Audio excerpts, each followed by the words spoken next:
taklid itu adalah sebuah kemestian dan keharusan untuk kita lakukan. Harus kita posisikan diri kita sebagai seorang muqallid. Paham? Jadi kalau orang menyebut taklid itu tidak boleh, itu salah. Apalagi taklid kita dicela dan dianalogikan dengan taklidnya orang-orang Bani Israel kepada para alim atau kepada para apa istilahnya, pendeta atau uskup atau apa istilahnya, pemuka agama mereka. Tidak sama. Kenapa? Karena kita mengikut ulama yang mengikut Al-Quran dan Sunnah. Kalau Bani Israel, pemuka agama mereka menentang, tidak sejalan dengan syariat Allah. Itu dua hal yang berbeda. Sama mengikut orang lain, tapi kita mengikut orang yang mengikut Allah dan Rasul. Mereka mengikut orang lain dan orang lain yang tak mengikut Allah dan Rasul. Sama perbandingannya? Tidak sama. Maka jangan dianalogikan kita mengikut ulama dengan orang Bani Israel mengikut pendeta mereka. Paham Bapak Ibu? Nah, jadi inilah cara beragama yang mesti selalu kita sadari. Karena memang tanpa dipahami melalui ulama, tak paham kita syariat ini. Itu keadaan yang tidak bisa kita bohongi. Harus jujur kita mengakui itu. Betul? Jangankan kita yang mengaji sekali sepekan atau hanya mengaji antara maghrib dengan isya. Santri yang puluhan tahun di pesantren belum tentu bisa memahami langsung Al-Quran dan Sunnah.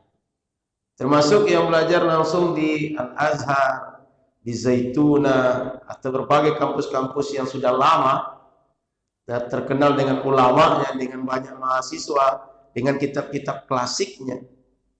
Itu belum menjamin. Kenapa? Karena bukan tempat, tapi yang menjadi penentu itu mampu atau tidaknya dalam memahami dalil. Nah itu. Dan Bapak Ibu rahmati Allah Subhanahu wa taala, jangan terkecoh kalau ada kita bertanya satu hukum, kemudian kita bertanya dalil. Perlu kita pahami bahwa kalaupun dijawab dengan dalilnya oleh orang yang menjawab pertanyaan kita, belum tentu kita bisa mengolah dalil itu. Sehingga kalau bertanya mana dalilnya, apa dalilnya, itu ada kemungkinan orang ini orang yang tak percaya dengan orang yang ditanya. Bukan karena dia ingin yakin, tapi tak percaya dengan orang yang ditanya atau berburuk sangka.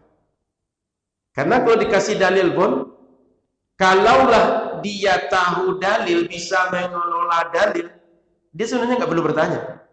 Karena dia tidak tahulah makanya bertanya. Iya kan? Karena tidak tahulah makanya bertanya. Kalau bertanya, maka ini menandakan kita tidak tahu, lalu kita butuh orang untuk menjawab. Ketika orang jawab, maka kita mesti bersyukur dengan jawaban. Bukan pula kita meragukan dan mempertanyakan jawaban dari orang yang kita tanya. Mestinya sebelum kita bertanya kepada orang, kita mengukur pada siapa kita bertanya. Tahu dulu ini orang punya kapasitas, otoritas atau tidak. Bukan setelah orang menjawab baru kita mempertanyakan dari mana dasarnya. Nah, itu sebenarnya bukan akhlak yang baik. Dan kalau kita tengok para sahabat Nabi dahulu, ketika mereka bertanya atau ditanya, tak setiap pertanyaan disertai jawaban penjelasan dengan dalil. Tapi mereka menjawab sesuai dengan ilmu yang mereka dapat.